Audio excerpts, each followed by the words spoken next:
Аттың ниһен мактайһың? Был Мифтахетдин Акмулла әйтә. Аттың ниһен? Представляете? Нимәһен дип әйтергә кирәк. Ул элекке телдә ниһен мактайһың? Бәйгеләрдә сапмаган. Баланың ниһен мактайһың? Атаның телен алмаган. Вот даже в то время, в 19 веке, башкирский язык взяли на контроль. Понимаете? Даже Мифтахет Акмулла ул вакытта ук көрәшкән башкорт теле статусы буенча.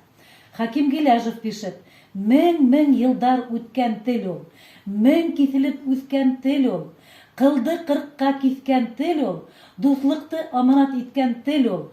Һай, афарин башкорт теле. Был безнең башкорт язучысы Хаким Гиләжев яза. Күгәрепкә яткан уралыңдай бай, йомарт һин, серле камыш курайыңдай карт, олпат һин, күпте күргән сәсәнеңдәй йор, зирәк һин. Эй һөйөкле, эй кадерле башкорт теле. Кем язган? Зәйнәп Биешева. Һин дә укыган мин әйтмәйтер пока. Һиңә әйтмәстән. Кадер буга. Шуга ла мин беләм тел кадерен. Бер телдән дә телем кәм түгел. Көсле лә ул, бай да, ягымлы ла. Кем күрер уны, тик кәм күңел. Кем? Рәми Гарипов. Башкорт телендә һөйләшәм, башкорт телендә. Минең яшәү тамырдарым башкорт йөрендә. Киң уралым, йырлап ага һинең һыударың. Ерак-ерак агылалар һинең моңдарың.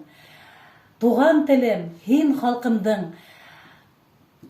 Нимкәй байлыгы, кызлар, ярдәм итегез.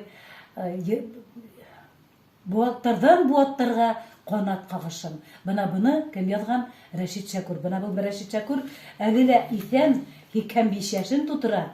1937 елда туган булай инде шәхес.